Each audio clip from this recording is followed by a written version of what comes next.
Pobreza, igualdade e gênero.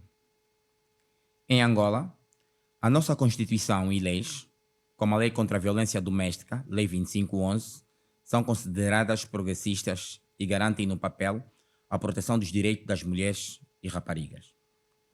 A letra da lei assegura que a justiça é um direito fundamental para todas. No entanto, a realidade vivida nos moceques de Luanda, nas comunas do Cunene ou nas salas de espera dos postos policiais, conta uma história bem diferente.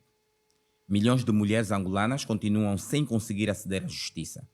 A razão principal não é a falha de leis, mas sim o facto de conseguir aceder à justiça. A razão principal. Orçamentos públicos não as financiarem de forma adequada. As conclusões do recente debate global promovido pela ONU Mulheres e pela Parceria Internacional de Orçamento, Mulheres à Justiça, fechando lacunas, escalando soluções, colocou o dedo na ferida ao abordar não apenas os quadros legais, mas as realidades fiscais que determinam o destino dos direitos das mulheres. Apesar dos compromissos internacionais e nacionais, as práticas de orçamentação sensível ao gênero em Angola ainda são muito incipientes. A ausência de recursos transforma direitos constitucionais em promessas vazias.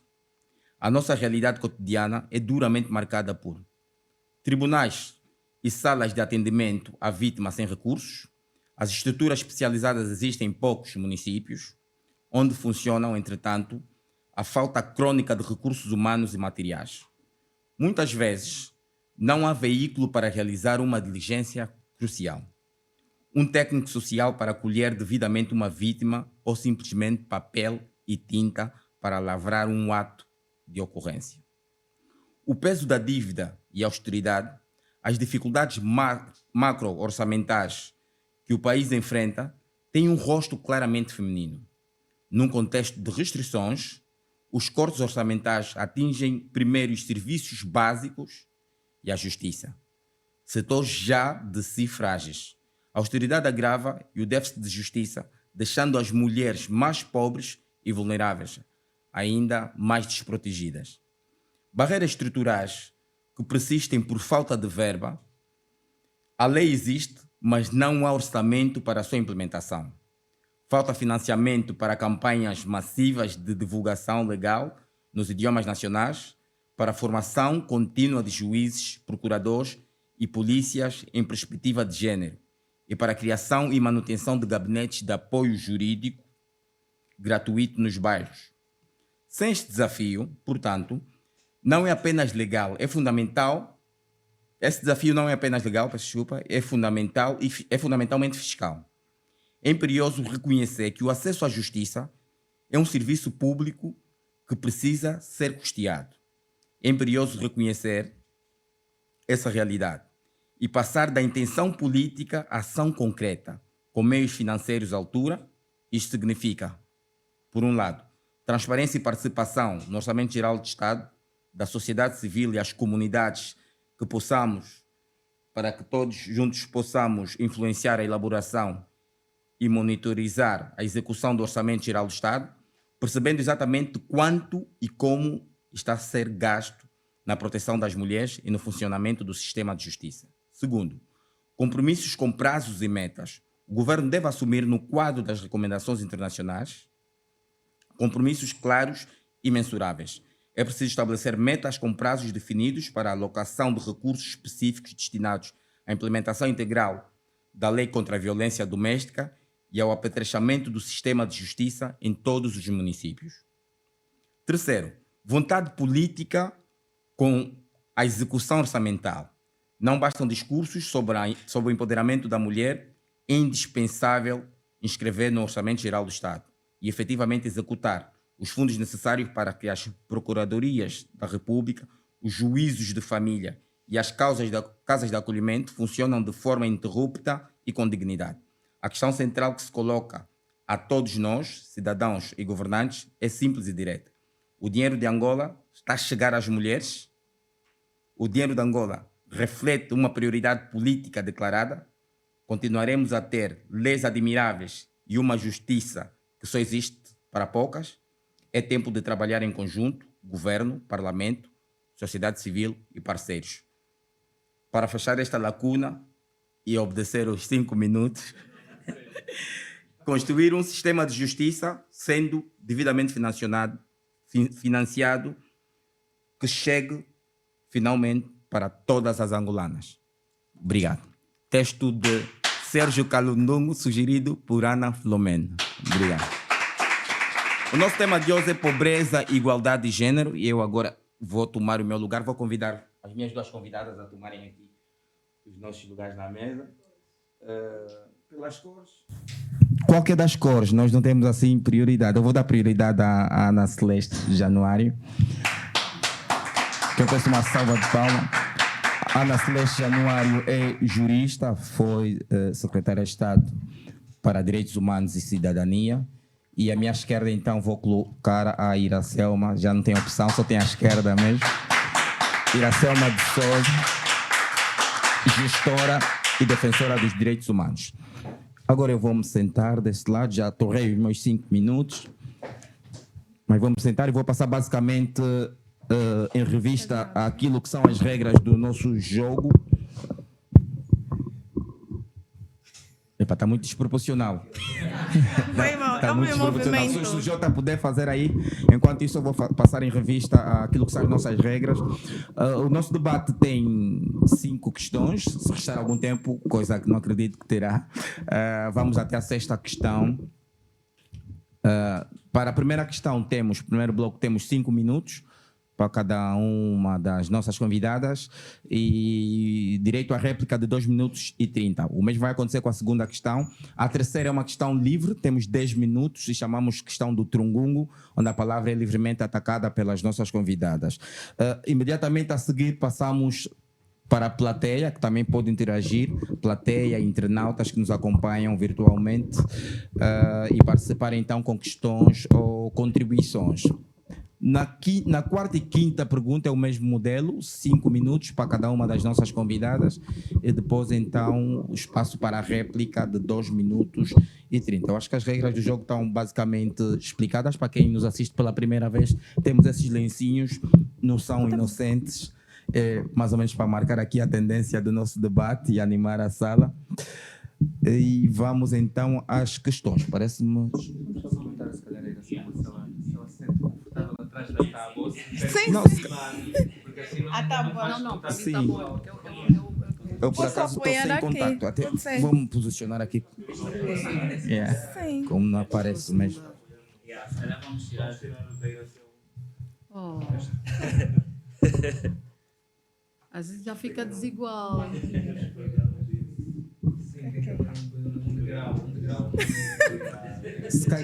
Só que aquela é a base do... Se calhar usamos a base do cronômetro. Invertemos, só para dar alguma elevação. Não, a base do cronômetro. Eu estou confortável, a mim dá jeito. Não, Tiago, se calhar invertemos a base do cronômetro para ir à Selma. E o cronômetro vai não. Primeira vez. Já tivemos algumas situações, mas assim. A primeira vez para tudo. Temos que encontrar aqui uma. E é indireto, né? Isso é ótimo. E logo num tema sobre pobreza, igualdade e gênero. Eu já estou a começar a ver aqui discriminação.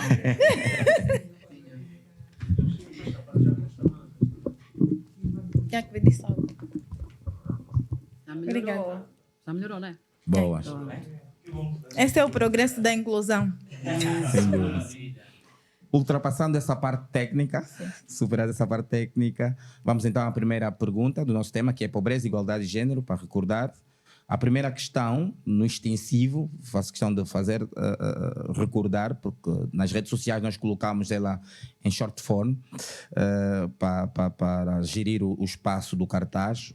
Mas a primeira questão é relativamente ao Orçamento Geral do Estado. O Orçamento Geral do Estado de 2026 cumpre com as exigências da Convenção para a Eliminação de todas as formas de discriminação contra as mulheres e se vai obedecer à Agenda 2030.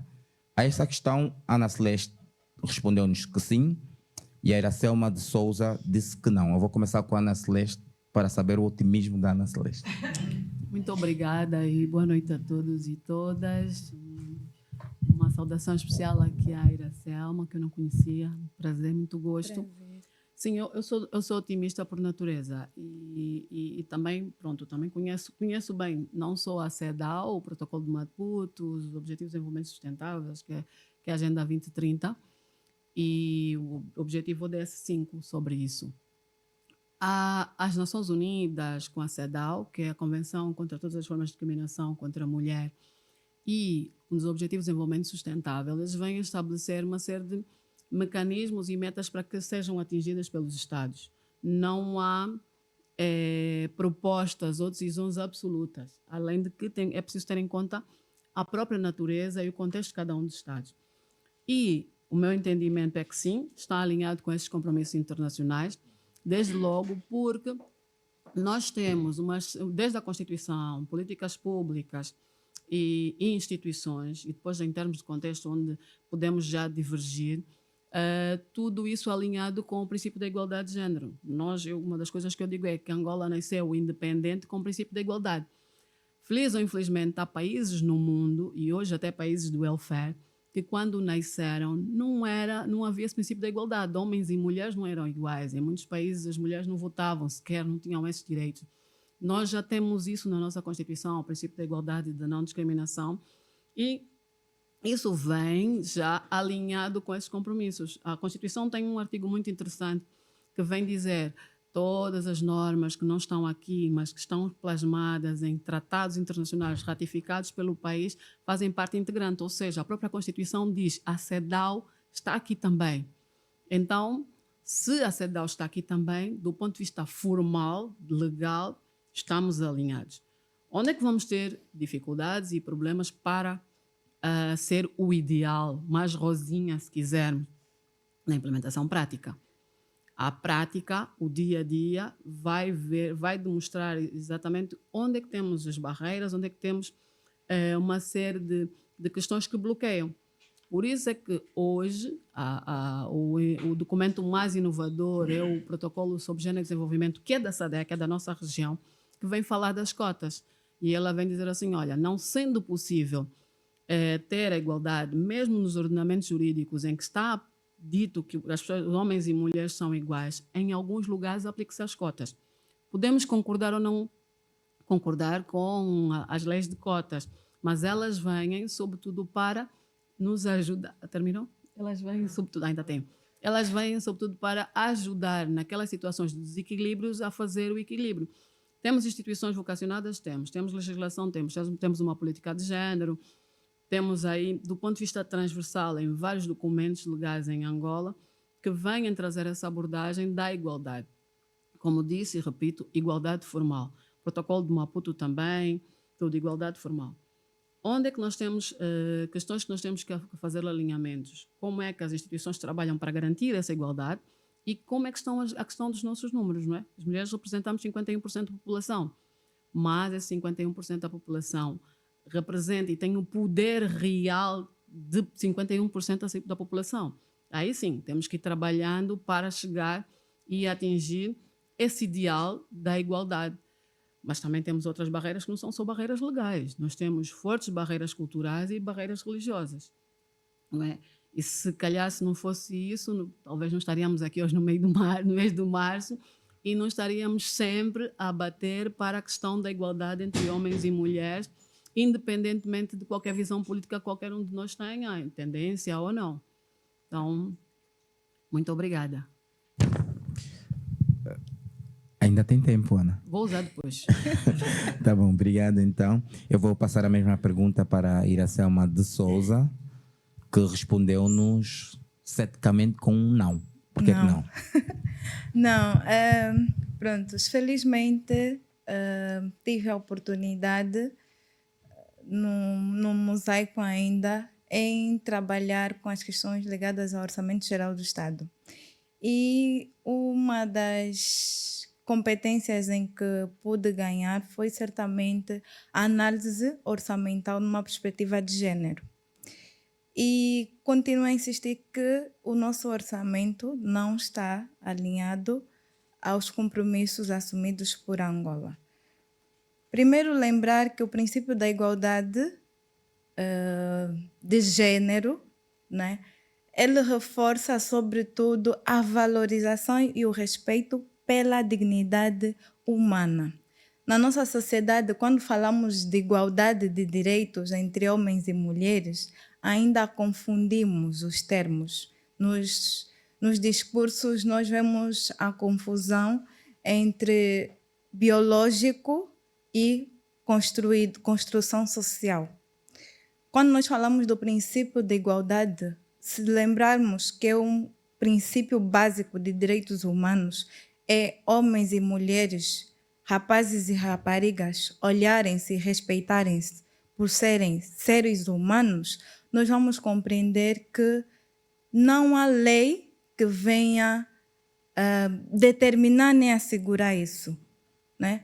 Então, o orçamento acaba por ser esse instrumento financeiro e econômico que vai garantir a efetivação desses direitos e desses compromissos assumidos pelos Estados. Mas eu também tenho reforçado muito que, como cidadãos, nós podemos ver podemos perceber qual será a linha de orçamento ao longo dos anos da nossa nação, olhando para o plano de desenvolvimento do partido que vai liderar.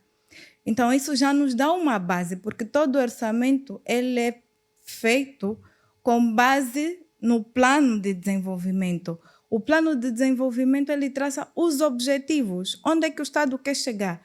Então, esses objetivos foram feitos, foram selecionados com base nesses compromissos.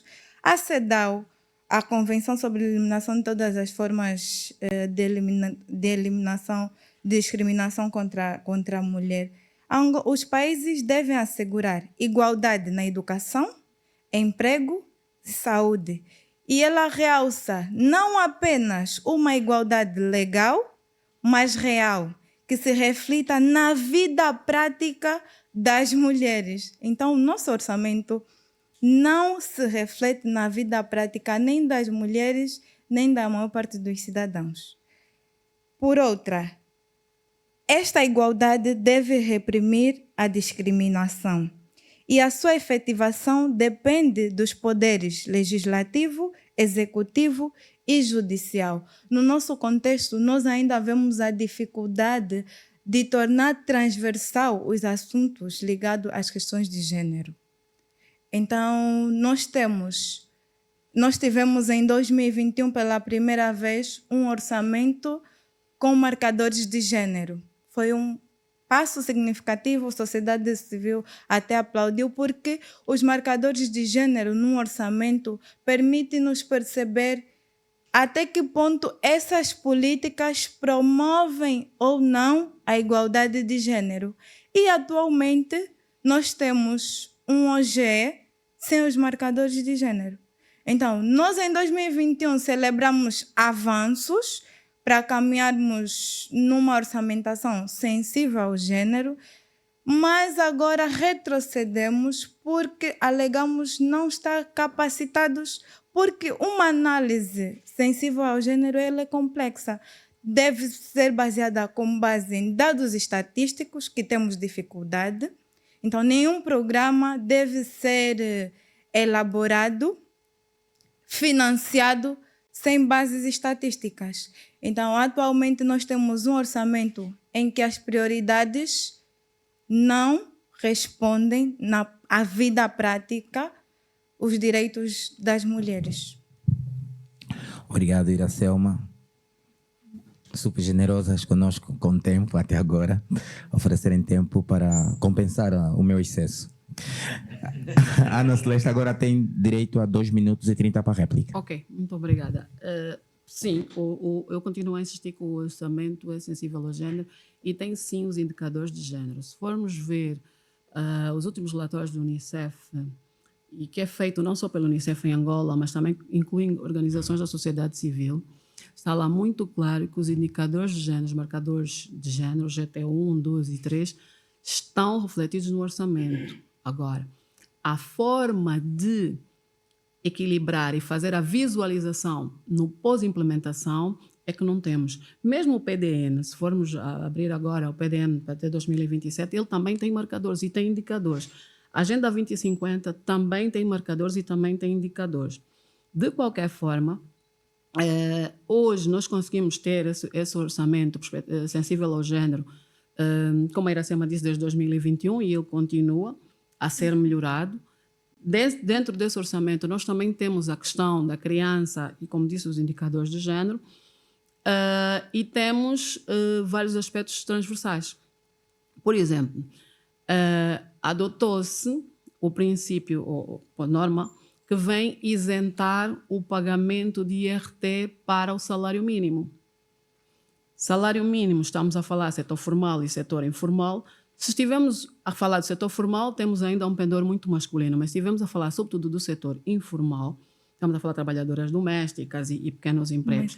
Quem ganha este salário, a partir do momento em que vai se inscrever para a Segurança Social, a partir do momento em que vai se inscrever, formalizar o seu negócio e tem uma isenção do imposto, estamos a dizer aqui que é uma medida transversal que vai beneficiar todos, mas em determinados setores, especificamente as mulheres. Eu não posso dizer que isso não é uma medida que vem ajudar e ser avaliada sensível ao género. Outra questão ligada àquilo que é os documentos internacionais, eles vêm dizer, sim, é preciso que a educação, a saúde, o setor social seja...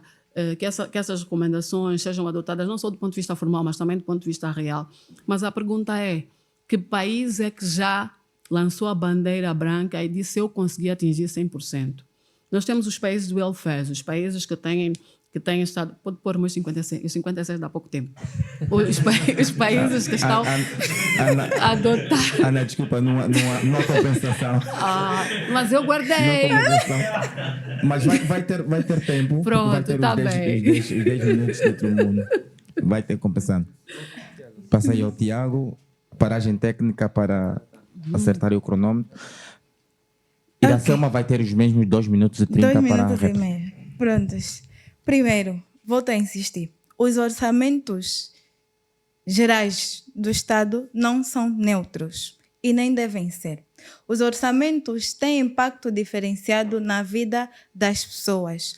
Um orçamento geral do Estado não impacta da mesma maneira mulheres, raparigas, homens, idosos, crianças, pessoas com deficiência. Então, é importante ter em conta isso. Somos grupos diversos com necessidades específicas. E um orçamento feito na perspectiva de gênero é um orçamento que tem em conta as necessidades específicas de cada grupo. Primeiro ponto. Por isso, nós não temos um orçamento feito na perspectiva de gênero. Nós temos um orçamento em que pegamos nos marcadores definidos pelo PNUD, G1, G2, G3, que é segundo programas que foram desenhados numa perspectiva de gênero, programas que podem ter alguma ação alinhada à inclusão de gênero. Nessas classificações, olhamos para os programas que tem no PND, vemos quais são as atividades e organizamos. Temos 7 que respondem, X que respondem e X que não respondem. Isso não é orçamentar com uma perspectiva sensível ao gênero. Orçamentar com uma perspectiva sensível ao gênero é pensar em receitas e despesas e o impacto dessas receitas e despesas na vida das pessoas. Como é que um salário mínimo afeta as vidas das mulheres? As mulheres não estão no setor formal e o salário mínimo ele é pensado na perspectiva formal. Então, não responde essa política, não vai refletir na vida das mulheres. As mulheres estão no setor agrícola, lá no campo, as mamães. E o setor agrícola é o setor com menos salário mínimo.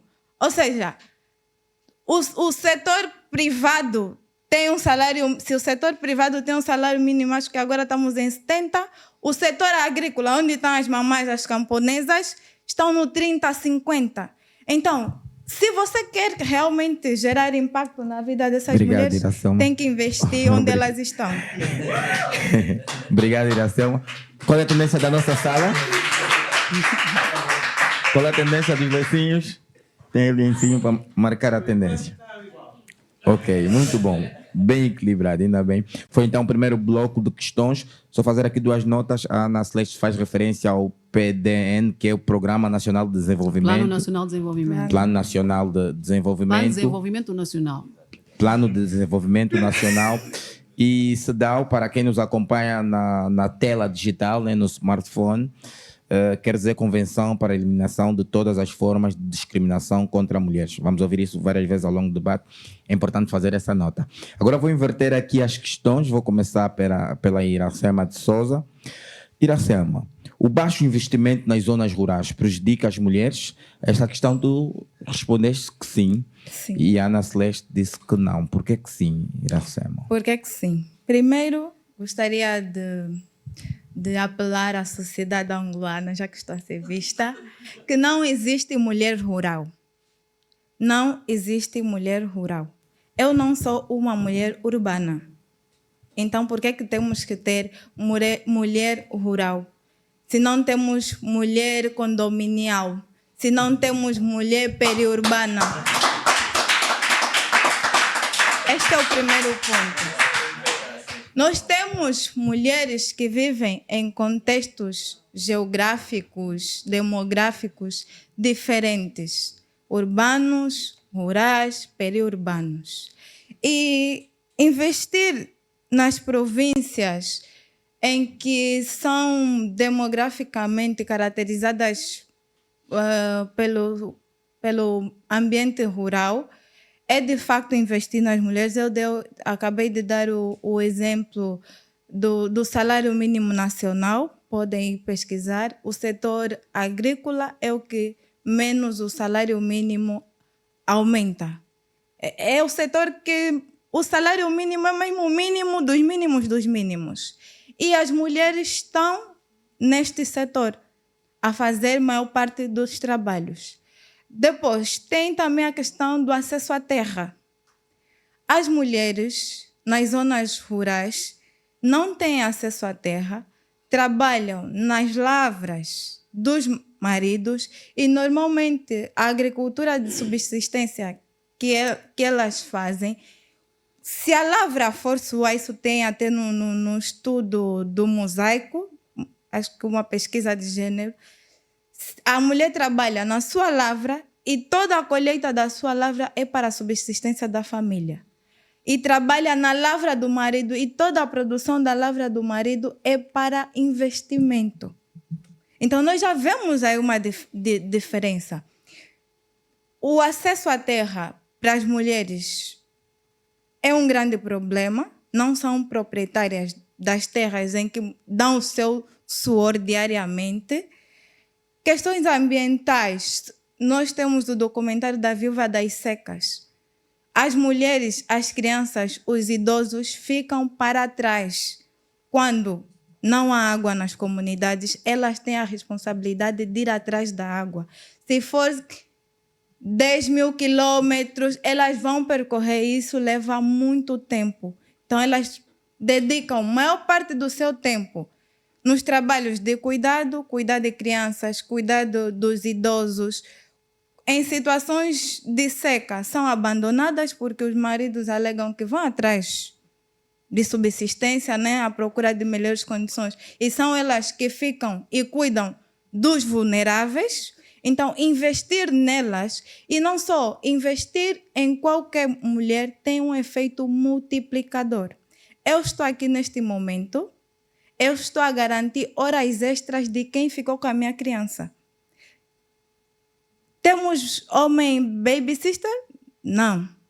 Então, investir numa mulher tem um efeito multiplicador, porque ela vai garantir que os seus, que também fazem parte desse grupo vulnerável, que normalmente são quem? Crianças, idosos, pessoas com deficiência, estejam nas melhores condições cada vez que ela ascende uma melhor qualidade de vida, né? Então, principalmente nas zonas rurais, por essas questões que afetam quer ambiental, quer acesso à terra, quer acesso à justiça, fala-se das questões costumeiras. No sul do país, como muitas viúvas, por questões culturais, perdem os bens, porque o herdeiro é o homem, então ela fica toda uma vida com o parceiro, mas se o parceiro falecer, quem herda é o sobrinho. E os filhos ficam numa situação vulnerável. Então, ter em conta esses aspectos e muitos outros, investir na mulher nesses contextos é garantir melhor qualidade de vida para os seus. Obrigado, Iracelma, fundamentalmente pela generosidade do tempo. Tomamos boa nota da frase mulher rural. Nós temos na nossa produção uma mulher que não nos permitiria tratar as mulheres por mulher rural. Por isso a nossa questão é mesmo zonas rurais, né? A mesma questão eu vou dirigir à Ana Celeste. O baixo investimento nas zonas rurais prejudica as mulheres? Essa questão a Ana Celeste disse que não. E continuo, não necessariamente.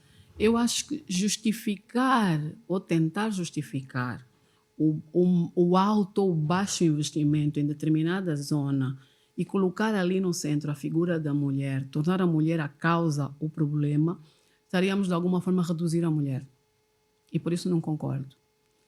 A mulher é transformadora. Ela tem que participar, ela tem que estar nos processos, por um lado. Por outro lado, já falamos aqui, as mulheres angolanas representam 51% da população.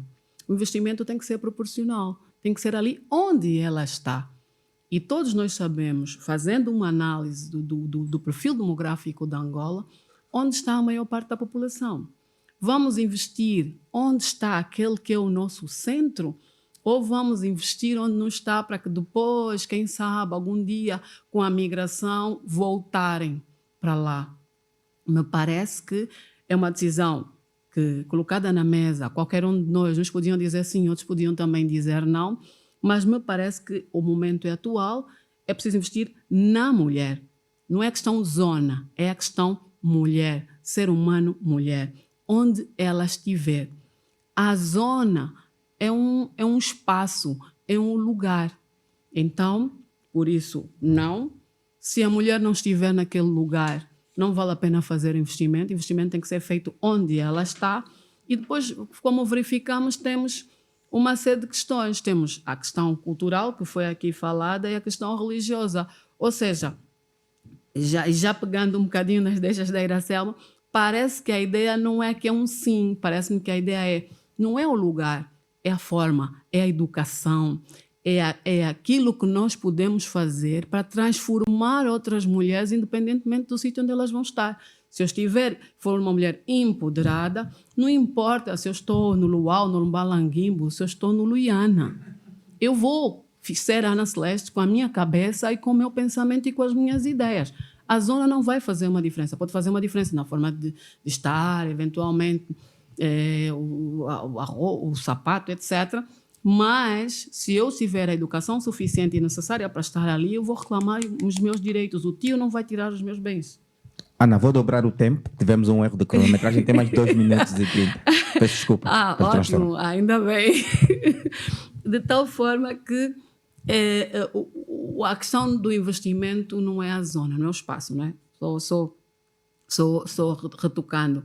A questão do marido, a questão da terra, a questão do direito à terra, lá está mais uma vez a falta de cultura jurídica. Quem tem cultura jurídica e lhe foi retirada a terra porque o seu parceiro, o seu companheiro faleceu, pode ir ao tribunal, pode fazer valer os seus direitos. E isso pode ocorrer quando há um desconhecimento para uma mulher que está aqui na cidade de Luanda, se quisermos chamar toda a Luanda zona rural, ou, como já disse, no Kazombo, no Luau, no Quando. É a mentalidade. E do ponto de vista prático e com as estatísticas, podemos comprovar que isso também ocorre aqui. Ou seja, a questão não é o espaço. A questão é o pensamento e aquilo que nós temos de transmitirmos de educação jurídica daquela mulher. Porque as reclamações podem ocorrer aqui, na Cidade Alta, como pode ocorrer no Luiana, na Bota de Angola. Posso aproveitar os minutos? Ana Celeste abre mão ao tempo já, né? Já sim. Tem mais de Porque um como minuto. fizemos mal o cálculo, acabei fazendo Pedimos desculpa um pelo resumo. transtorno. O erro é daqui da produção e E como não assumimos. estás a fazer compensação, pronto. Infelizmente não há compensação, infelizmente. Mas ainda vai ter 2 minutos e 30 para a réplica, que eu vou Ok, dar agora a pronto, Iracema e pronto. depois passo para a Ana Tá Celeste. bem. Ok, para a regra. Prontos. Concordo com 10%, 20% do que a Ana falou, sobretudo no aspecto de destacar mulher, independentemente da zona. Mas não concordo com o investimento não tem a ver com espaço. Tem a ver. Tem a ver porque vai dizer que serviços essas mulheres têm acesso.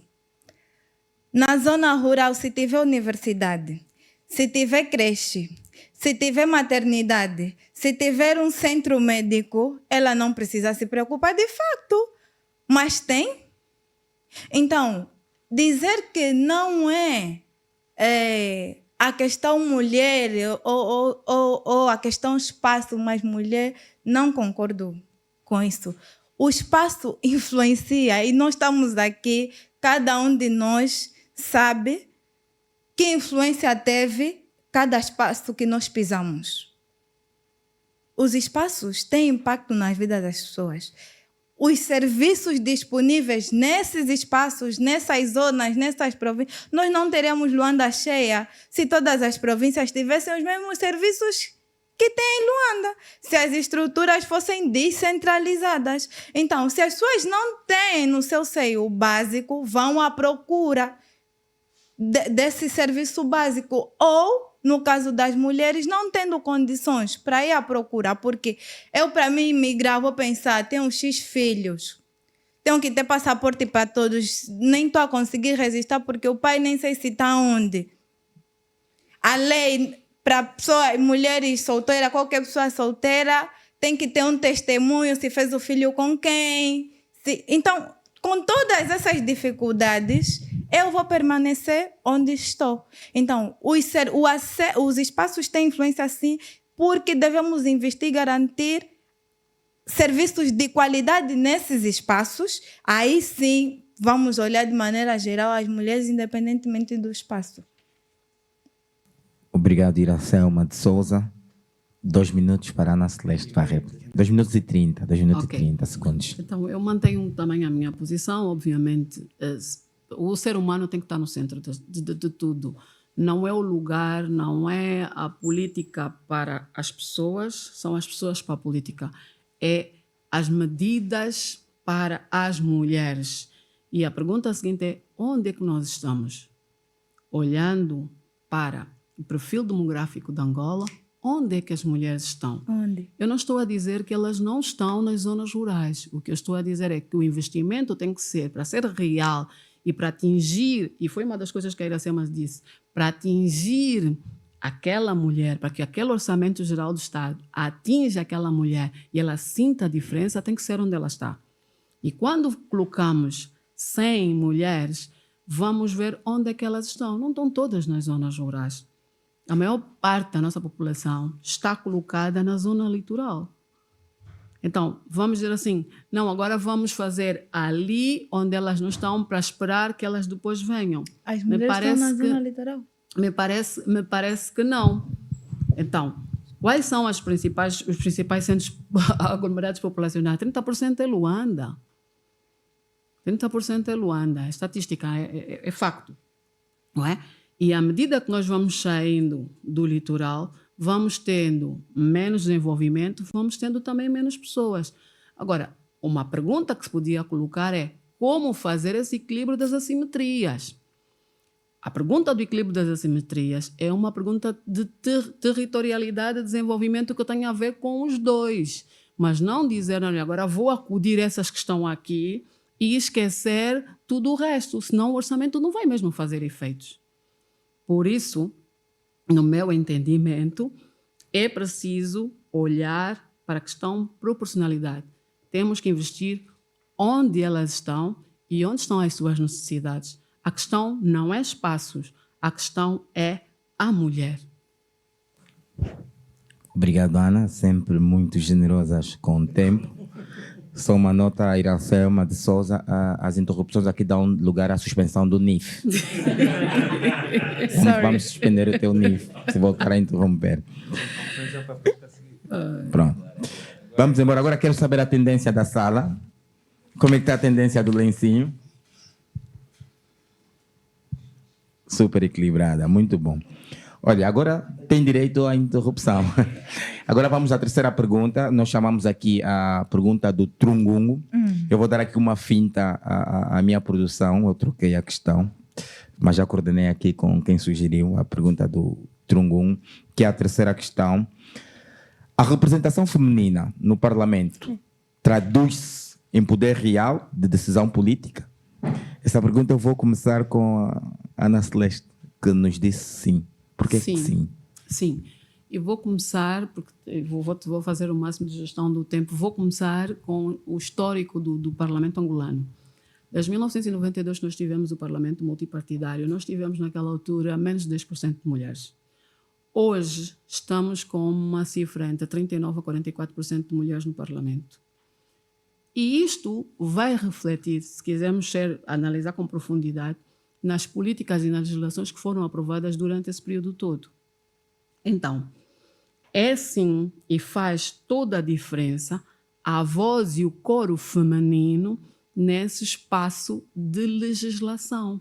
E depois podemos dar exemplos com leis que foram aprovadas muito por força e o pushing das mulheres, o puxar das mulheres. E quando digo das mulheres, não estou a dizer das mulheres da bancada A ou da bancada B. Eu estou a falar da voz das mulheres no geral, discussões sobre o Código Penal, discussões sobre, agora está na discussão a lei do HIV, porque eu, enquanto mulher, que represento 51% da população, eu tenho as minhas necessidades como mulheres e eu quero que elas sejam abordadas no aspecto legislativo. Entretanto, há aqui um pormenor muito interessante nessa pergunta, que foi a pergunta a Chamaris, que ela própria também traz para as mulheres uma espécie de peso adicional. Por que a pergunta tem que ser, hoje o número de mulheres que temos representa ou não um papel real? Por que a pergunta não é ao contrário? O facto de termos mais de 50% de homens no Parlamento não reflete o tipo de legislação que estamos a abordar nesse momento. Por que o peso vai para o sentido da influência das mulheres, que ainda não são maioria, e não para o sentido da influência masculina, que representa a maioria, que representou a maioria desde 1992. Então, a minha posição aqui é essa, que sim, que elas representam essa diversidade política, a sua voz vem ajudar a esbater as questões ligadas às mulheres no peso da proporcionalidade da presença que elas têm. Iracelma, agora podes atacar a palavra e já não suspende o teu nível. Okay. Até fiquei já preparada para o meu momento. Então, agora é um momento livre. É um momento... esse momento livre não me é surpresa. Eu respondi que não, né? Respondi que não, porque vou pegar aqui uma deixa da Ana, que eu continuo a insistir. A participação das mulheres não vai se efetivar com as cotas, com o número, a representatividade. É um passo, sim, mas não é o caminho. É um passo apenas, não é o caminho. Não é real, de facto, essa participação, porque a participação real vai ser aquela em que nós, mulheres, vamos sentir, de facto, o impacto do contributo dessas mulheres na nossa vida. Quem toma as decisões ainda não são as mulheres. Podemos ter leis, mas nós vemos nos mais variados espaços, nas mais variadas estruturas de poder, que as mulheres estão, mas não são elas que são as donas das vozes. É como se eu estivesse aqui e alguém, um homem atrás, falasse por mim aqui no microfone e saísse uma voz. Sim, de facto, eu estaria aqui a repetir. Sim, de facto, somos uma sociedade. Somos uma sociedade. Então, nós ainda estamos neste contexto. Não são as mulheres que falam por si só, pelas suas vozes e advogam por aquilo, pelos direitos das mulheres. Nós temos um grupo de mulheres parlamentares. As mulheres em Angola sentem o impacto deste grupo quando são discutidas leis. Nós temos um contexto, no debate passado, os juristas falaram, nós temos mais propostas de leis do que projetos de leis. As propostas vêm do executivo. Nós deveríamos ter um grupo de mulheres parlamentares a apresentarem projetos de leis que impactem a vida real das mulheres e com propostas de políticas que impactem a vida das mulheres angolanas. Ana, nós temos uma Só fazer uma nota, Ana, fica à vontade para atacar a palavra. Uma Que é tempo de- vice-presidente que o que eu mais vejo a destacar na comunicação social é que foi buscar o presidente. Eu não, para não dizer não, porque disse a resposta foi sim. Eu acredito na voz das mulheres, eu acredito no coro das mulheres também. que estão no parlamento. Eu também, E eu por isso- acredito, e contrariando aqui o que a Iracema disse, não acredito que elas, quando estão a falar com uma voz masculina lá atrás. Muitas delas, independentemente da bancada, eu conheço, respeito e conheço, inclusive, o trabalho delas antes mesmo de estarem no parlamento.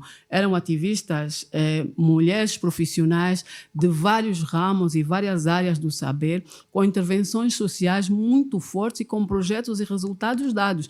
E por isso, se calhar, os partidos foram buscá-las para colocá-las ali. Para Por um lado. silenciar. Por outro lado, ter mulheres lá também inspira.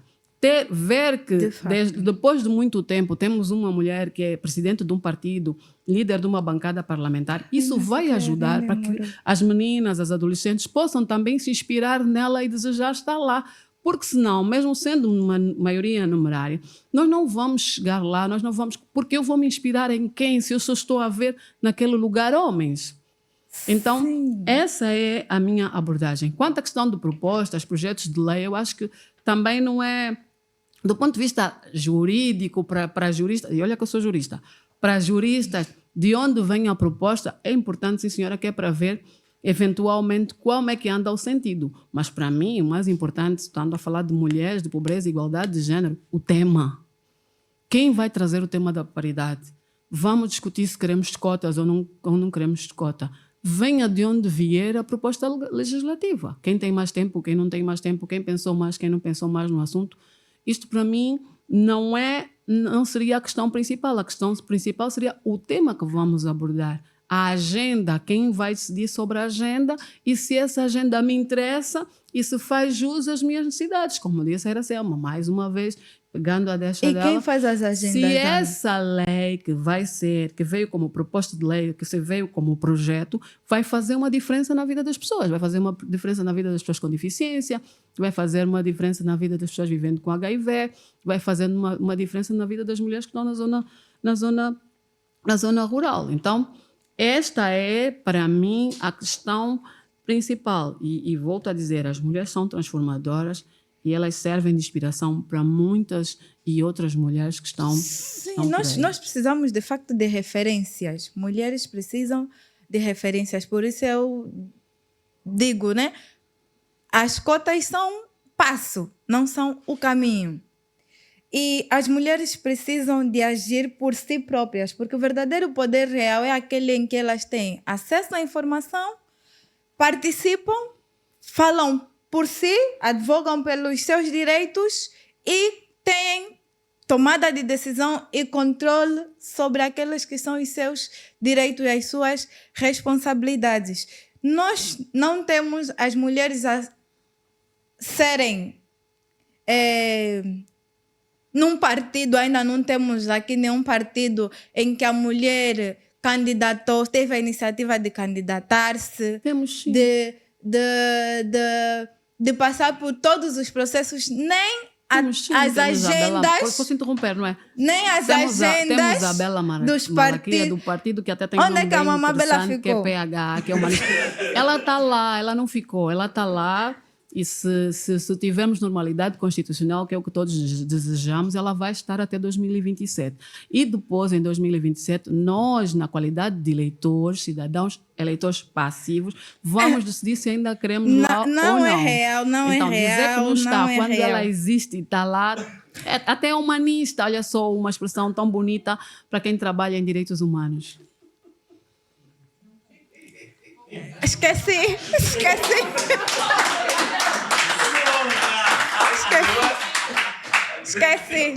Esqueceu e esgotamos o tempo. É isso. Esgotamos os 10 minutos. Para quem nos assiste na internet e para quem está aqui na sala, estamos a discutir pobreza, igualdade e gênero. São nossas convidadas Ana Celeste Januário e Iracelma de Souza.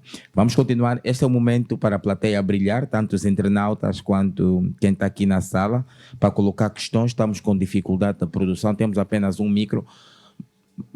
Mas acho que a voz bem projetada aqui pega-se, né? Não? Eu prefiro, em casa não. Pronto, então temos 10 minutos para perguntas e respostas agora. 10 minutos. Boa noite, meu nome é Susana. Eu só queria dizer, estamos num debate sobre equidade de género, mesmo que seja uma mulher em um espaço, vamos não tentar minimizar ela. Isso é o mais importante que podemos ficar com essa mensagem, sobre todo nós entre mulheres. Não questionemos que quando uma mulher esteja lá, esteja sempre impulsada por alguém e que está a falar por outras pessoas. O pouco que teñemos, o máis que teñamos, vamos a valorizar esa, unha, dúas, tres mulleres que están lá. E non sempre pensar que llegaron lá porque alguén le colocou. Porque se estamos a falar aquí de equidade de género e nós propias, como mulleres, estamos a cuestionar algunos espacios que algunas mulleres conquistaron, estamos a ir en contra de todo o que estamos a debatir aquí. Podemos debatir, podemos decir se ainda é significativo, se ainda falta moito por llegar lá, mas non nos cuestionemos entre nós. Eso acho que é algo moito importante que pode ficar para todos. Obrigada. Mais alguma contribuição?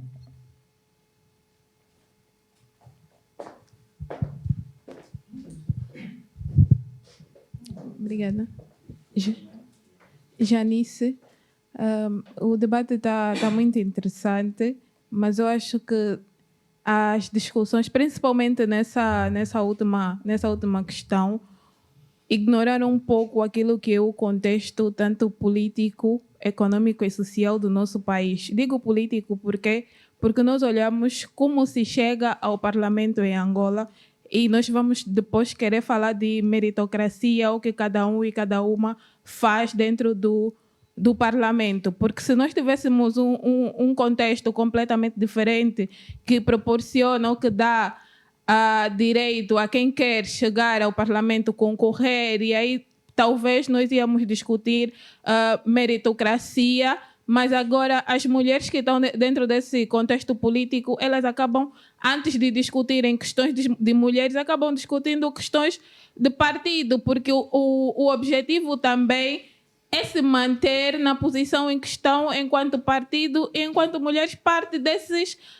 partidos. Se calhar, como eu estava aqui a comentar, as duas trouxeram questões muito interessantes para a resposta dessa pergunta, que acabam se complementando. Entretanto, acredito que falta um debate mais aprofundado das mulheres, primeiro, para olharmos o que é que queremos, qual é o tipo de mulheres e se vale a pena continuar a estar aí, se a nossa presença vai continuar a ser reduzida ou se de facto a nossa presença significa alguma coisa, como disseram, precisamos de referência. Se nós sairmos desses espaços, continua. E sim, é legítima a pergunta se os homens estão aí num espaço que se discute e se conserta sobre a vida, inclusive a vida das mulheres, é hora também de começarmos a cobrar posicionamento dos homens, se estão do nosso lado, são parceiros, ou se continuam a perpetuar assimetrias entre nós, porque a maior parte dos que estão lá são eles, e eles acabam aprovando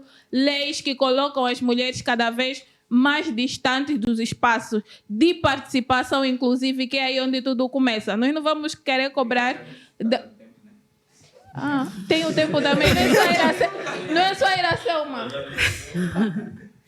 A questão é que são 10 minutos para questionar, contribuir e também para responder, só para tornar plural, né? Então, está a falar 2 minutos, só por isso. Mas se mais ninguém tem, eu devolvo a palavra. Se mais ninguém tem... Então, Janice, por favor. Eu peço desculpa. A ideia era tornar plural. São Mas vai lá, a ditadura dos homens, já. Do tempo. Não, a nossa ditadura aqui, a ditadura aqui é do Estás a ver? cronômetro. Eles controlam o placar, eles controlam o microfone, controlam o nosso eles tempo. controlam o nosso tempo.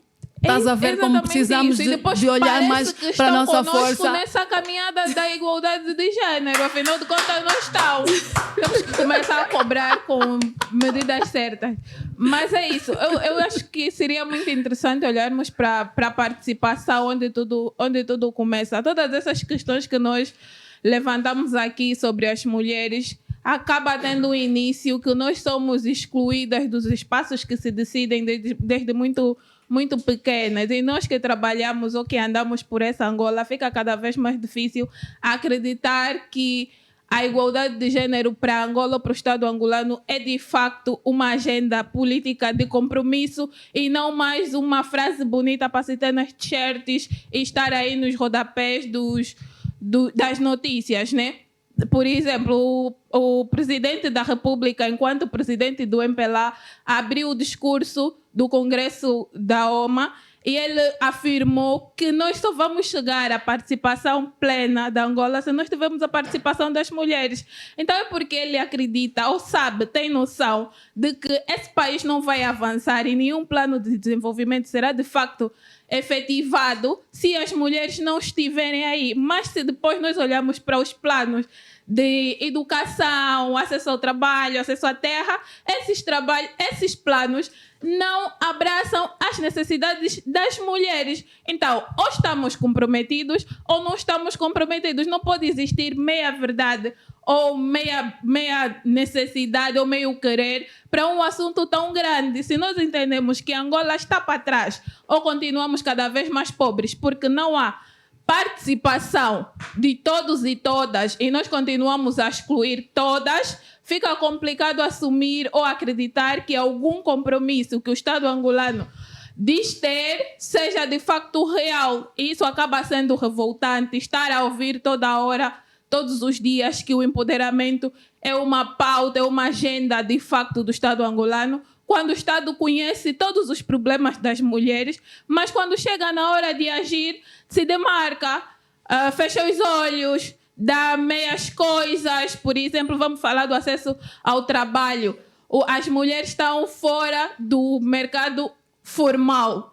As mulheres estão fora, ou seja, no desemprego são as mulheres que lideram, na informalidade. E depois vemos a relação que as zungueiras têm com agentes da polícia, que são representantes do Estado. Então, o que é que o Estado de facto quer com as mulheres? Nos matar de uma vez ou quer de facto cuidar de nós? Ou está comprometido com as mulheres? Fica muito complicado e é extremamente revoltante discutir essas questões num contexto da Angola, onde o Estado angolano acaba banalizando todos os dias a nossa existência e os nossos corpos.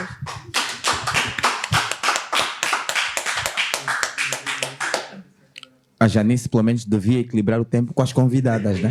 Já que conosco não. As convidadas podem Tem alguém ali. Tem alguém ali. Tem que ser mesmo muito rápido. Lá atrás, né? Tem que ser mesmo muito rápida.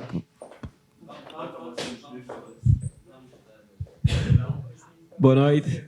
Boa noite. Eu tenho uma questão muito rápida e é para as duas, é para a Iracelma e para a Ana.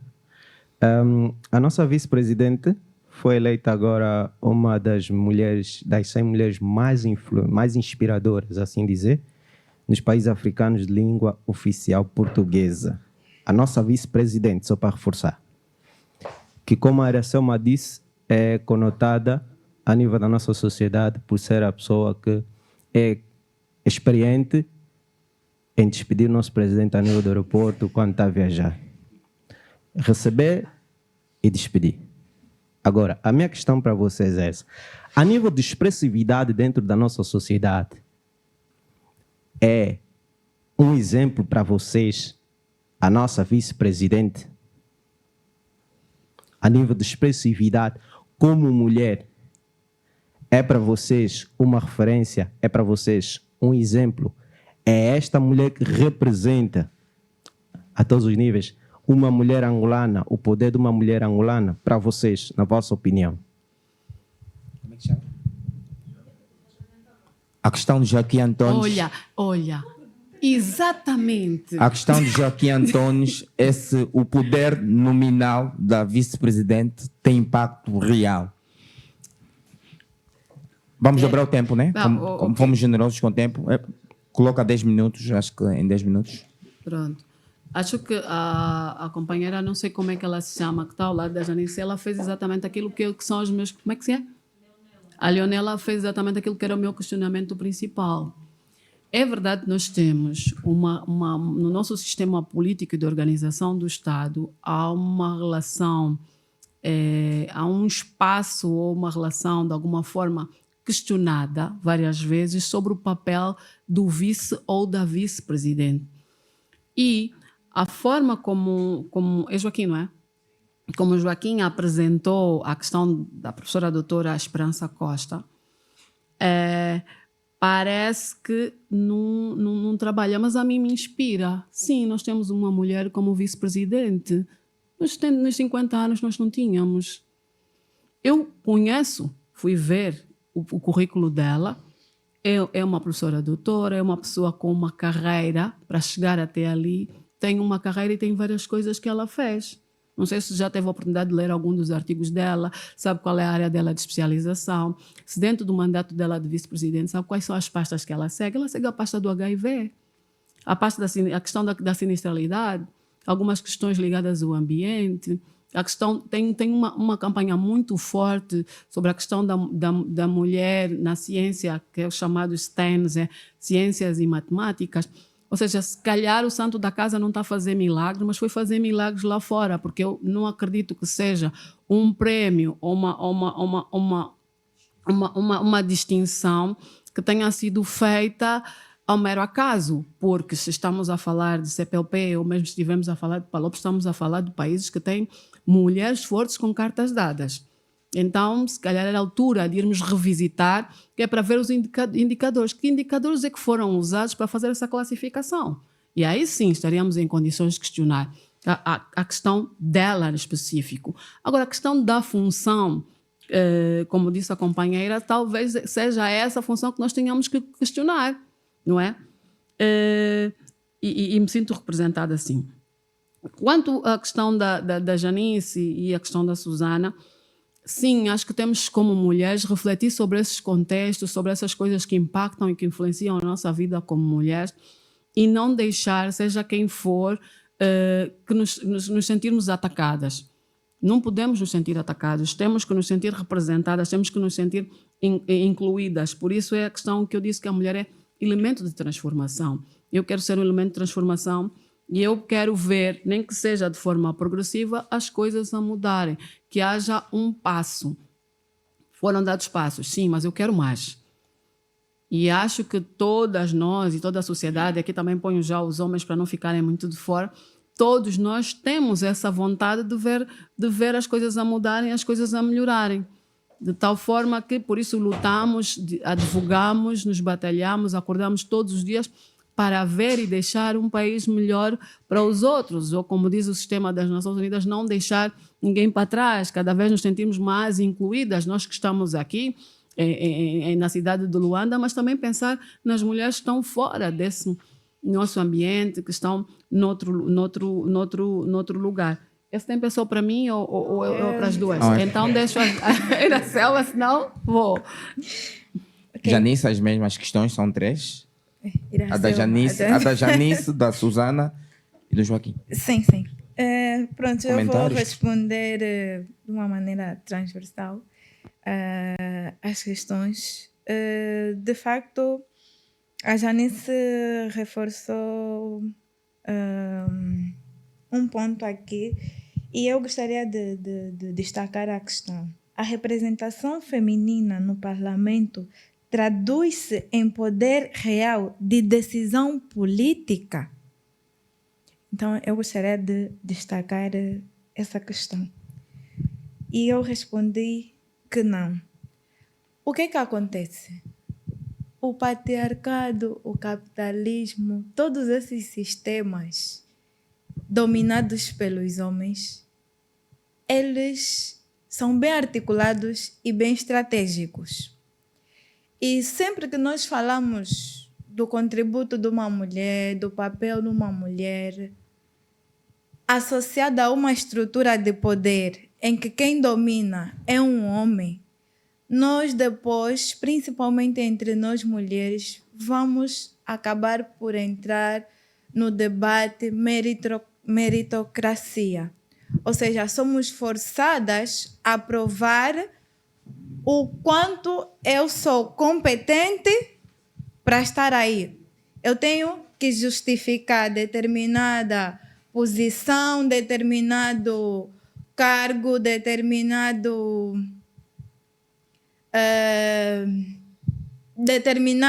decisão tem que ser justificada. E entramos nesse debate entre meritocracia, competências e neste sentido eu queria também dizer que não estejamos a reconhecer o papel, o contributo das mulheres. Elas de facto estão aí, mas é preciso estarmos alertas. É possível responder para de forma direta o a exercício Janice? real deste poder. Então, as estruturas partidárias não facilitam o exercício real de poder de decisão por parte das mulheres. Isso vemos pela forma como elas são estruturadas, elaboradas para se chegar à lista, quem se candidata, todo esse processo. Quem nomeia, quem exonera. Nós temos o caso de mulheres, e já respondendo aqui a questão da vice-presidente, que fora dessas estruturas fazem muito mais. Contribuem muito mais. Nós tivemos qual é o nome? A Jane. A Jane fez muito quando não era ministra do Ambiente. Mas não, quando ela se tornou ministra do Ambiente, não fez, não porque não é competente. A estrutura não permite que ela alinhe as suas competências com as agendas de quem governa, de quem toma a decisão, de quem estrutura como o partido funciona, como as políticas devem ser. Até porque faz sentido, porque se nós vemos o plano de governo dos partidos é liderado por quem? Pelo presidente. Então, quem tem, no fim e acabou, a tomada de decisão final é quem é o presidente. E quem é o presidente normalmente é um homem. Então, eu queria reforçar isso. Não é que a nossa vice-presidente, nós temos mulheres em todas as áreas muito competentes. As estruturas não permitem, muitas vezes, o destaque, o exercício, a visibilidade dessas competências. Então, nós precisamos estar alerta como mulheres e, sobretudo, também dar destaque a essas referências, para que as próximas gerações tenham foco nos aspectos positivos e não se deixem desviar pelos debates de meritocracia, de apadrinhamento, que, no fundo, essas estruturas vão acabar por... É isso. Bem, eu perguntava, não sei se a Janice sente-se completa, porque a Janice, na parte final da questão, diz que afirma que as mulheres discutem mais questões partidárias do que questões sociais profundamente discutidas, né? Não sei se querem responder isso no último minuto que falta. Eu acho que, pronto, elas têm espaço. As mulheres, estamos a falar das mulheres que estão no Parlamento, não é? Eu acho que elas têm espaço. Se elas estiverem dentro do espaço do partido de cada uma delas, é certeza absoluta que devem estar a trabalhar as questões partidárias. E no Parlamento, pelo que eu costumo ver, nas sessões que até são públicas, vejo quase sempre de encontro com as abordagens. Às vezes no Parlamento temos intervenções de dignos deputados, representantes do povo, que a lei que está a ser abordada é uma, mas a intervenção é outra. Mas, no geral, posso agora ficar mais atenta, isso não ocorre muito com as mulheres. Elas, quando o tema é pobreza, quando o tema é este ou o tema é aquele, no geral, as abordagens que eu tenho estado a ver, elas abordam diretamente a questão. E, sobretudo, também destacar que nós podemos ser todas mulheres, mas também somos divergentes em necessidades. Nós temos mulheres com deficiência auditiva, mulheres com deficiência física, mulheres de diferentes raças, etnias, e é importante também ter em conta essa representatividade. Esgotamos o tempo, esgotamos o bônus do tempo e vamos seguir. Pobreza e igualdade de gênero é o nosso tema da terceira edição do ano 2026 e são nossas convidadas para o debate Ana Celeste Januário e Iracelma de Souza. Vamos então passar para a quarta questão, mas antes a tendência aqui da sala, os nossos lencinhos, como é que estamos? Boa, muito equilibrado, muito bom. Vamos então para a penúltima questão, que é a quarta. E agora começo contigo, Iracelma de Souza. As disposições legais existentes que criminalizam o aborto, o matrimônio precoce, a violência sobre as mulheres e menores limitam a capacidade das mulheres de decidirem autonomamente sobre a sua saúde sexual e reprodutiva? Essa questão tu respondeste que sim. Sim. Sim, limitam. Sim, limitam. Prontos. Não me lembro, não sei se era pesquisa do Mosaico que é sobre igualdade, eles usaram um termo que eu achei muito interessante. A face masculina da saúde sexual e reprodutiva das mulheres. O aborto, e nós temos dados de outros países, se calhar que também convidar mulheres a lerem também artigos de outras mulheres. O Ondjango Feminista lançou ano passado, outubro, um informe sobre saúde sexual e reprodutiva. E neste informe, um dos capítulos, nós abordamos o aborto como um tabu, porque desde que foi aprovada a lei que criminaliza o aborto, o tema ficou no vazio. Nunca mais discutimos, nunca mais debatemos o aborto. Criminalizar o aborto, vários estudos depois podem aprofundar. Estatísticas demonstram que criminalizar o aborto faz com que os casos de incidência sobre a saúde materno-infantil, sobretudo em casos de... como é que eu digo? Violação? Violação não. Quando deu boom, é como então? Qual é a palavra? Quando dá boom, não dá certo. Correu Ruptura, mal. ruptura. Pronto, estava a procurar a palavra. Pronto, dei aqui uma branca. Ou seja, o Código Penal criminaliza o aborto, permitindo a sua prática, né, em apenas algumas exceções. Violação, se foi comprovado que é um crime, que essa gestação é fruto de uma violação, de uma violência e tudo mais. Se coloca em risco a vida da mãe, né? E acho que o terceiro caso, não me lembro, mas acho que são por aí 3 pontos. Considerar o aborto apenas autorizá-lo em caso de violência nós vemos a dificuldade do nosso centro de perícia só para provar que uma pessoa foi abusada. E só temos um em Angola. Então, nós estamos a dizer que mulheres que forem vítimas de violência ou de algum tipo de violência, que pode acontecer até mesmo entre casais, homens casados podem violar suas esposas, o que já é difícil de comprovar no nosso contexto.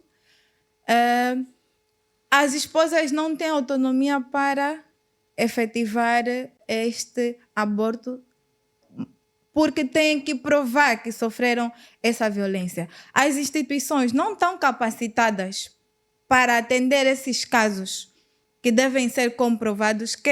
Aqui me refiro às instituições de ordem pública, né? Polícia, Ministério do Interior, os próprios hospitais.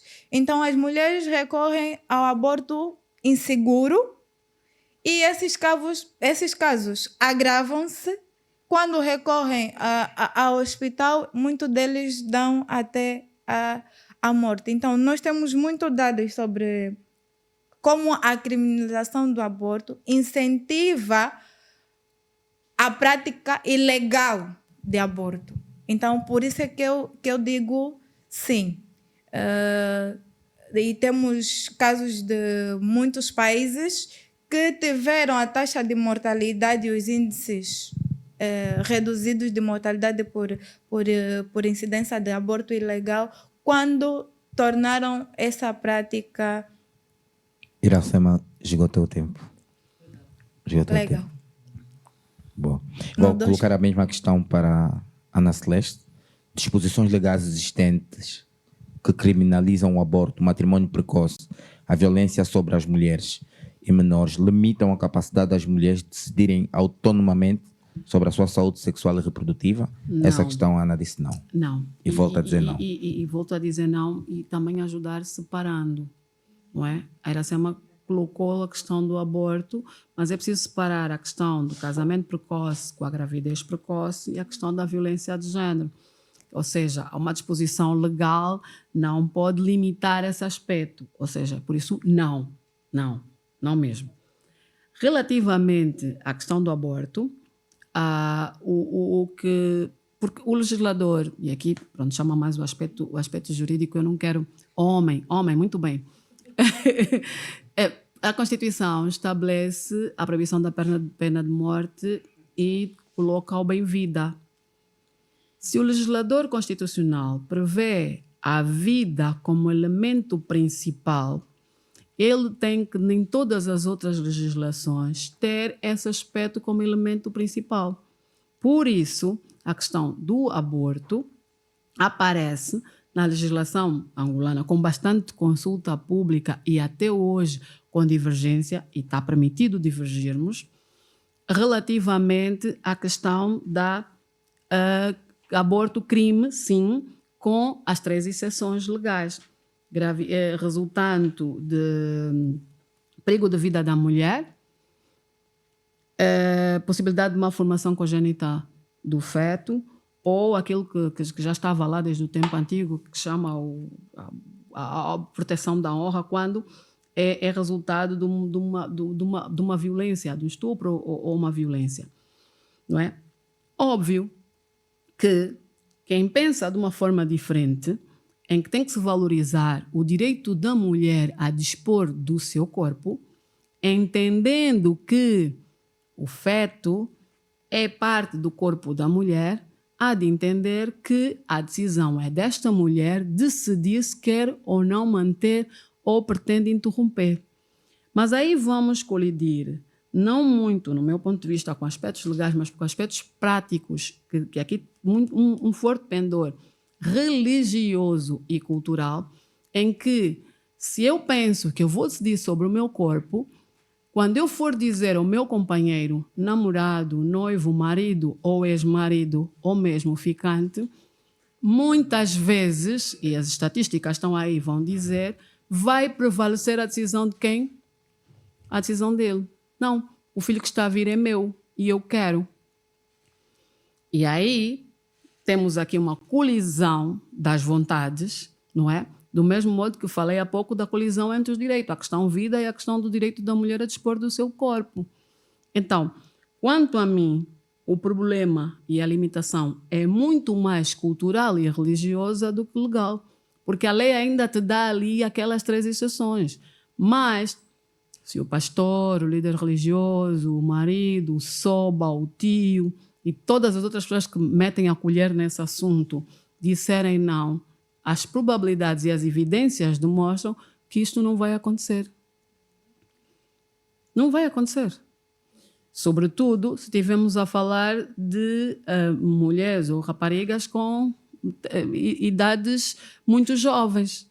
As decisões ainda não são muito balizadas para ela. Eu vou decidir, e eu vou me apresentar, eu vou ao médico, vou ao hospital e vou explicar o meu histórico, e ele vai ajudar-me a fazer cumprir o que está ali na lei. A própria estrutura histórica, não temos muito tempo, a história da disposição dessa norma, desse artigo no Código Penal é muito interessante. O próprio projeto teve várias versões e que foram influenciadas com diferentes dogmas, crenças, culturas e etc. Ou seja, na definição, a questão da mulher e a valorização do direito dela própria a dispor do seu corpo não foi a prevalecente. E somos 51% da população. Então, para mim, não, porque há uma limitação nesse aspecto em Angola, no nosso contexto de Angola, muito maior relativamente à tradição, aspectos culturais, familiares, se quisermos chamar, e aspectos religiosos. E isso foi que prevaleceu muito na estrutura e na adoção dessa norma legal. Não, já não tem. Não. Esgotou o tempo, estamos aqui com um problemazinho com o nosso cronômetro, Tiago. Agora tempo de quê? Acabou. Agora tempo 2 minutos e 30 segundos para a réplica. Ok, eu começo, né? Pronto, está reposto o tempo.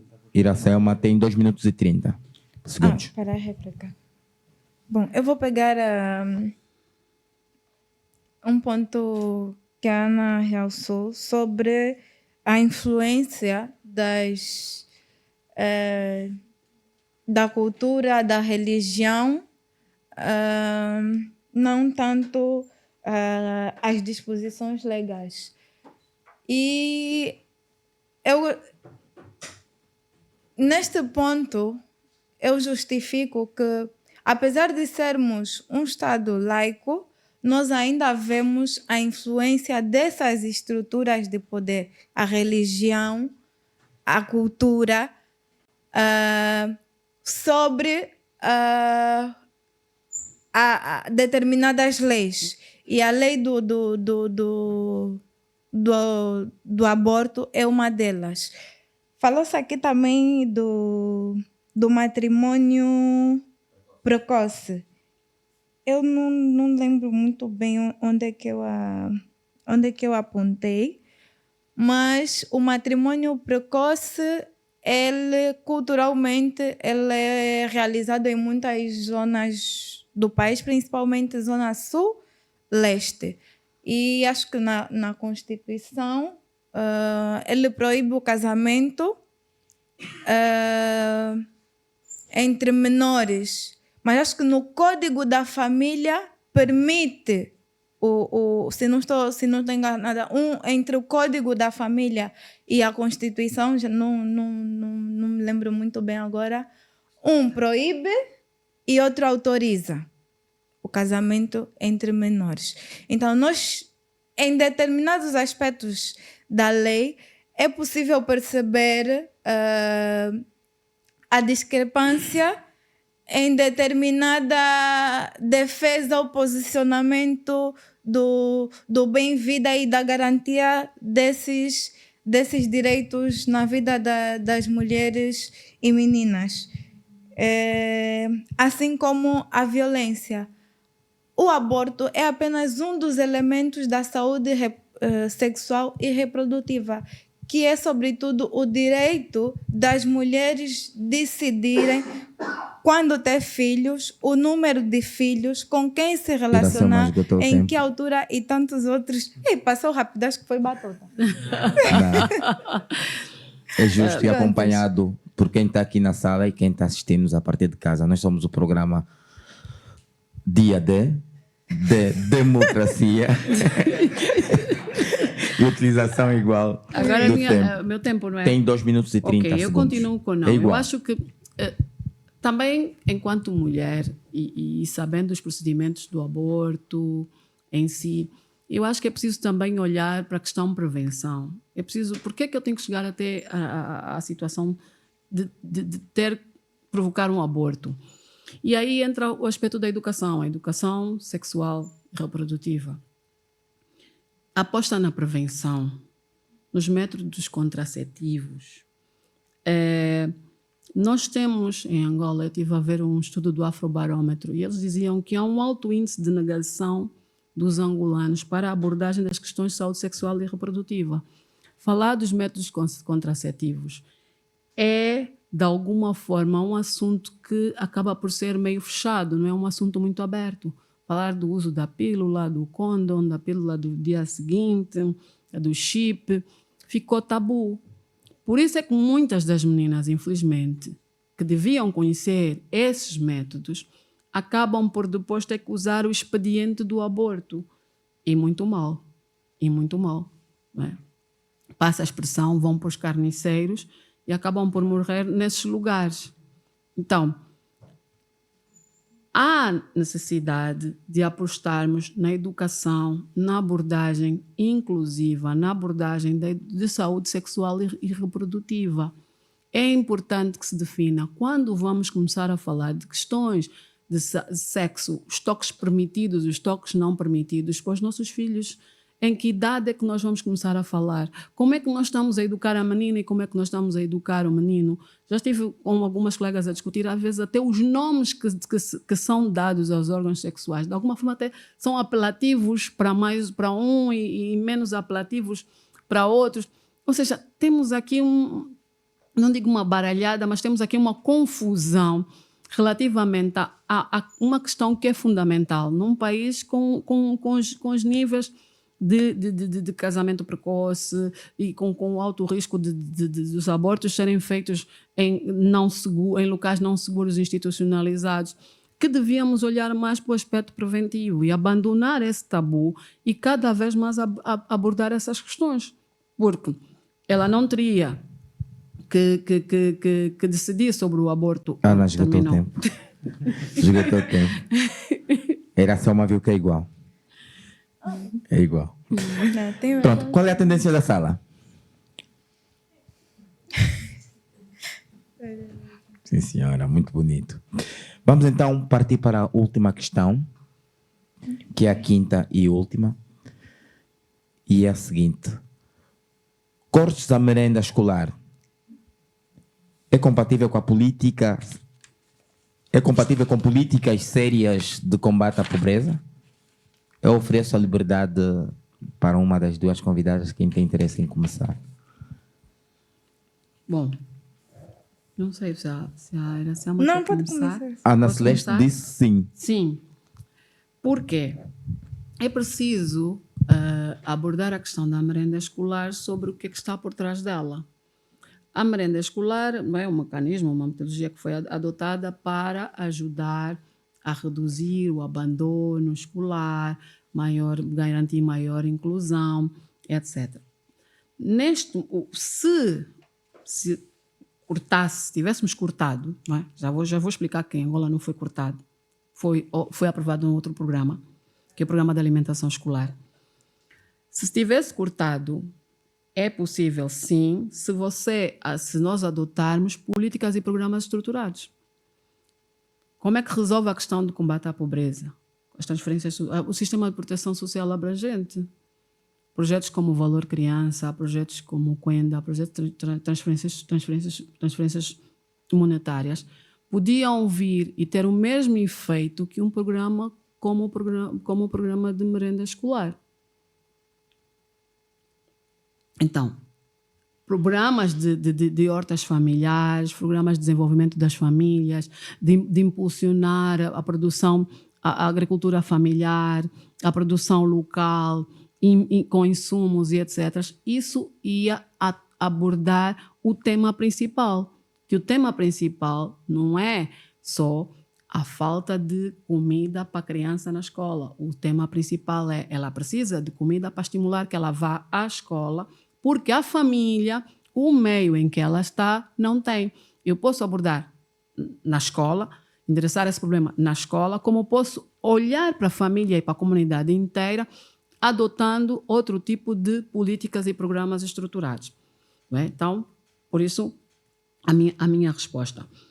Entretanto, o que nós temos desde 2005, desde o ano passado em Angola, é um novo programa, um programa de alimentação escolar, que é um programa que veio substituir o programa de merenda escolar e que está também a abranger várias escolas com critérios específicos. Não sei se tem muito tempo, mas com critérios específicos, mas é um programa público, está aprovado em decreto presidencial. E também já ouvi em alguns lugares, mesmo aqui na província de Luanda, em que ele está a ser aplicado. Eu vi no Lubango, ouvi aqui no Mussulo, alguma coisa no município, no Icolibengo, não lembro agora aqui qual é o nome, em que houve a transformação deste programa. Mas a doutrina, os especialistas dizem que há vários métodos para abordar a questão da pobreza. Eu gosto muito de uma metodologia que é uma metodologia adotada pelo Unicef. Inclusive tem um relatório sobre Angola, que é o MODA, que é sobre as várias formas de privação. Não é? No caso, se eu abordar só a questão da educação, deixo esse ser humano, esse cidadão, podemos falar de uma criança, esta criança, com outras privações, documento, questão de saúde, questão de conhecimentos e outros aspectos que podem ser abordados sem ser necessariamente essa questão da merenda escolar. Ou seja, é preciso saber o que esteve na base da adoção desse tipo de política e como outras medidas de políticas podem servir, estruturalmente adotadas, podem servir para comatar um programa como esse, que de facto não é o caso aqui entre nós, porque depois foi aprovado o programa de alimentação escolar. Abre mão a 1 minuto e... Tá, foi. Pronto, então vamos aqui alterar o cronômetro. Iracelma tem 5 minutos para a mesma questão. Pode reforçar? Não encontro aqui. Cortes à merenda escolar é compatível com políticas públicas sérias de combate à pobreza? Ok. Eu respondi que não. Que não. Sim. Prontos. A Ana traz uma informação, né? Para mim, pelo menos, é novidade. Não tinha conhecimento de que o nome do programa ou o desenho do programa foi alterado, ou o programa foi revisto, ou desenhou-se um outro programa. E eu acho que esse problema, essa dificuldade no nosso país, ela é transversal. Nós, de repente, temos um programa, de repente, orçamentamos, mas não disponibilizamos verbas, de repente, disponibilizamos poucas verbas e depois a sociedade diz que não está a haver impacto. Cortamos esse programa, criamos outro programa, mas o essencial, a base da boa planificação sobre os programas, sobre os projetos, não acabam por ser feita. O programa de merenda escolar tem esse aspecto do elemento, o incentivo das crianças à escola. De facto, foi um dos objetivos. Mas eu lembro, eu fiz o pré-escolar numa instituição pública.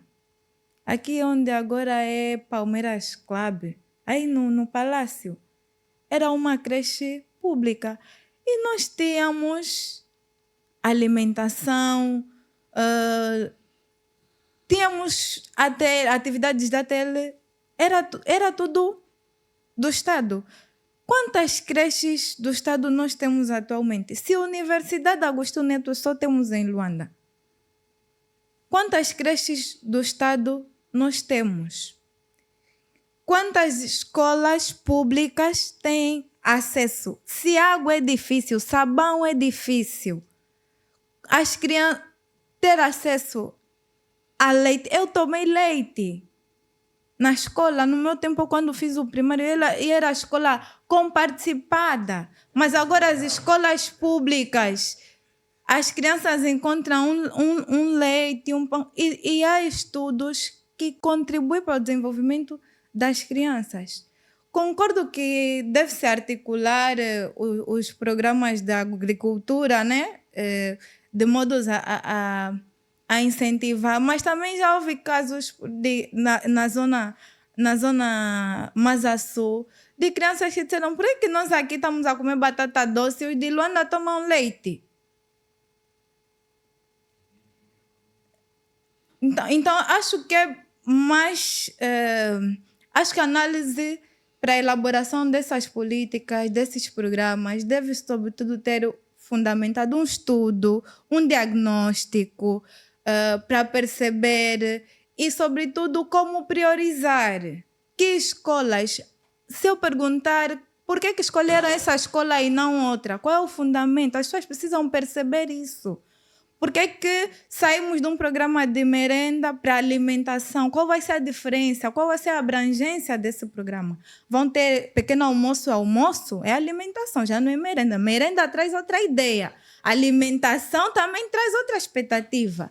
Então, as pessoas precisam compreender, e sobretudo nós cidadãos, porque nós estamos a contribuir com os nossos impostos. Então, qualquer decisão que tenha que ser feita e que vai se refletir o nosso dinheiro, né?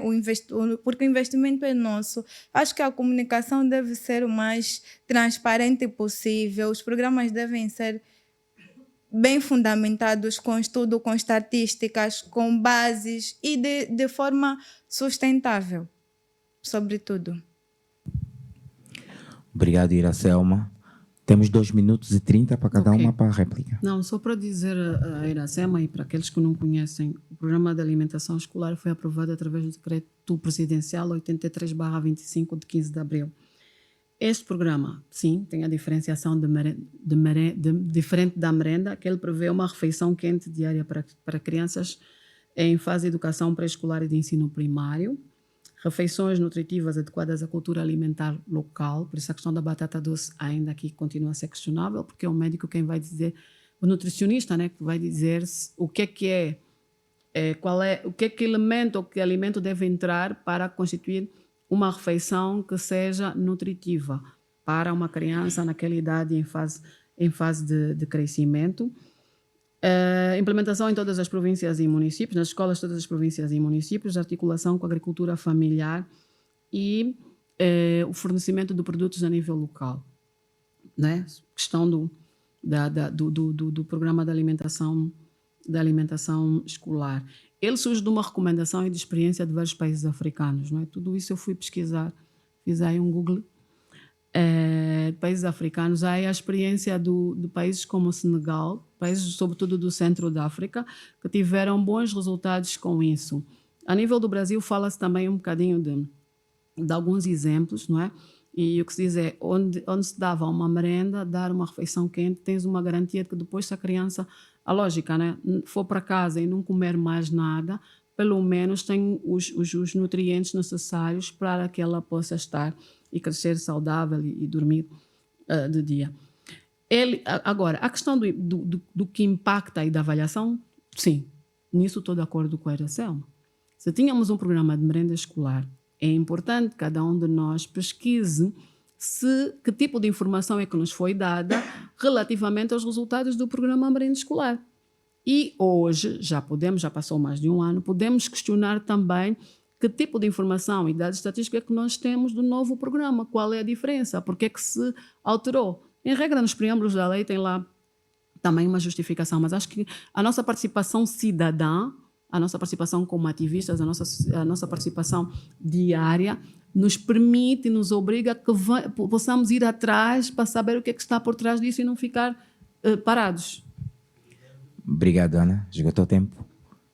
Iracelma tem 2 minutos e 30 segundos.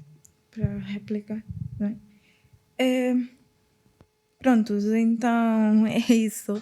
A merenda escolar é um direito básico que deve ser garantido às crianças e eu acho que nem devia ser um assunto de debate público, porque nós nos últimos anos constatamos que o programa está a ser implementado, mas vamos em muitas escolas e o relato é que até de diretores mesmo não recebemos merenda escolar faz tempo, se está a ser implementado não sabemos, ou seja, essa monitoria deve continuar a ser feita, sim, por nós, mas é sobretudo também não... porque a Ana disse que também pesquisou, né? Sobretudo um apelo a quem faz parte da elaboração dessas políticas, porque nós queremos respostas, nós perguntamos, nós monitoramos, mas depois quem responde? A questão é essa. Quem responde, né? Quem faz essa... Aqui falamos que é réplica. Quem faz a réplica, quem faz a retórica sobre aqueles assuntos que a sociedade civil, que os cidadãos de forma individual vão monitorando. Então, eu acho que o assunto é esse, que o debate deve ser esse, os ministérios posicionarem, divulgarem a informação. Nós ainda estamos num contexto de que até administradores... Você, cidadão individual, já teve acesso ao OGE, vai na administração, ele diz, baixaste aonde? Como é que se baixa? Nós ainda estamos nesse contexto. Então, nós precisamos trabalhar em conjunto, principalmente mulheres, para que, de facto, as políticas públicas tenham verdadeiro impacto nas nossas vidas, porque ninguém melhor do que aquele que sente a dor fala da dor. Tu não podes dizer, não, eu sei o que você está sentindo. Não sabes. Quem sabe da dor é aquele que está sentindo. Então, é isso.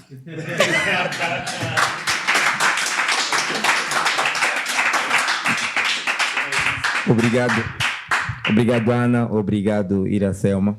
E eu vou pedir uma salva de palmas muito forte para essas duas senhoras. Nós podíamos fazer considerações finais. Para essas duas senhoras que disseram sim ao nosso projeto, sim, vou oferecer tempo para as considerações finais. É uma exceção, sem autorização da minha produção. Vou oferecer sim tempo, porque é a primeira vez que temos duas senhoras aqui, não porque é março, é nosso desejo, não por ser março, porque é mesmo muito difícil encontrar senhoras e nesse preciso momento temos a Ana Filomena, tem nos ajudado com a produção, é extraordinariamente difícil, então daí agradecer a vossa disponibilidade, o vosso sim, e por favor, no vosso círculo de amizade, os outros senhor doutores e etc. Convidem, por favor, falem do nosso projeto, falem bem do nosso projeto, falem do Mudei, falem do Gozo aqui. Se não falarem bem, falem sobre o que acontece aqui. Vai ser o mais importante. Subscrevam os nossos canais, assistam, partilhem, por favor. O meu não precisa, MC Capa já tem muitos. Mas o do Mudei, fundamentalmente pelo trabalho extraordinário que fazem. E muito obrigado. Agora sim, considerações finais na contramão da minha produção. Bom, eu ia aproveitar para agradecer a Iracelma. Penso que foi um bom momento aqui de exercício da nossa democracia, de democracia. Aqui notas, resumos, não é? O aumento da representação feminina, sim, eu acho que é um bom indicador social. Eu gosto muito de uma frase, não sei se é de uma música, diz que quando uma mulher lidera, a nação prospera. Eu espero que isso um dia aconteça entre nós, que há um silêncio social e cultural para abordar a questão da sexualidade. Isto é um ponto que eu acho que temos que continuar a bater. Isso pode evitar, pode salvar muitas vidas e pode evitar muitos problemas sociais. E que a equidade de género não depende apenas só de recursos, mas sobretudo de mudança de comportamento. Precisamos de olhar as questões sociais, as questões religiosas. Então, um agradecimento a todos vocês que estiveram aqui conosco. Iracema. Obrigada. Não preparei considerações finais, que eu já sabia que não consideração. Mas, de um modo geral, eu estou muito expectante. Eu espero 2027 teremos eleições. Mulheres, candidatem-se, por favor. Está aqui a Ana, está aqui. Nós precisamos de levantar e valorizar, sobretudo, o nosso esforço diário, o nosso contributo, a nossa participação. Não permitir que sejamos questionadas, que tenhamos que justificar A ou B, que provar, acima de tudo, as nossas competências, mas que nesse ambiente de reconhecimento de que somos seres humanos, merecemos dignidade e, acima de tudo, o respeito pelos nossos direitos, possamos lutar cada dia para a efetivação real desses direitos. Que merecemos. Posso dar 2 beijinhos? Posso dar 2 beijinhos?